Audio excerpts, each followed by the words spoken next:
1 Samuel 4. And Samuel's word came to all Israel. The Philistines capture the ark.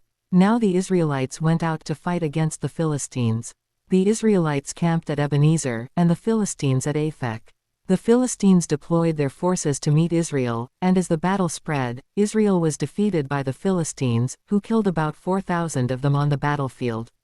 When the soldiers returned to camp, the elders of Israel asked, "Why did the Lord bring defeat on us today before the Philistines?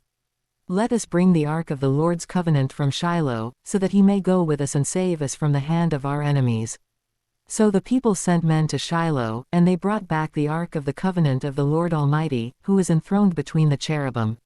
And Eli's 2 sons, Hophni and Phinehas, were there with the ark of the covenant of God. When the ark of the Lord's covenant came into the camp, all Israel raised such a great shout that the ground shook. Hearing the uproar, the Philistines asked, "What's all this shouting in the Hebrew camp?" When they learned that the ark of the Lord had come into the camp, the Philistines were afraid. "A god has come into the camp," they said. "Oh no, nothing like this has happened before. We're doomed. Who will deliver us from the hand of these mighty gods? They are the gods who struck the Egyptians with all kinds of plagues in the wilderness. Be strong, Philistines. Be men, or you will be subject to the Hebrews, as they have been to you. Be men, and fight." So the Philistines fought, and the Israelites were defeated, and every man fled to his tent. The slaughter was very great. Israel lost 30,000 foot soldiers. The ark of God was captured, and Eli's 2 sons, Hophni and Phinehas, died. Death of Eli. That same day a Benjamite ran from the battle line and went to Shiloh with his clothes torn and dust on his head. When he arrived, there was Eli sitting on his chair by the side of the road, watching, because his heart feared for the ark of God. When the man entered the town and told what had happened, the whole town sent up a cry. Eli heard the outcry and asked, "What is the meaning of this uproar?"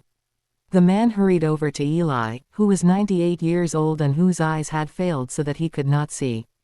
He told Eli, "I have just come from the battle line, I fled from it this very day."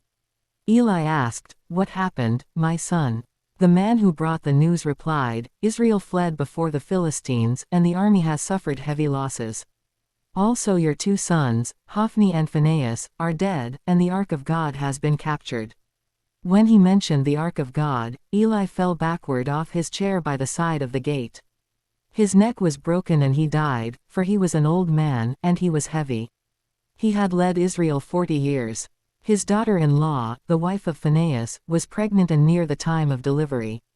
When she heard the news that the ark of God had been captured and that her father-in-law and her husband were dead, she went into labor and gave birth, but was overcome by her labor pains. As she was dying, the women attending her said, "Don't despair, you have given birth to a son." But she did not respond or pay any attention. She named the boy Ichabod, saying, "The glory has departed from Israel, because of the capture of the ark of God and the deaths of her father-in-law and her husband." She said, "The glory has departed from Israel, for the ark of God has been captured."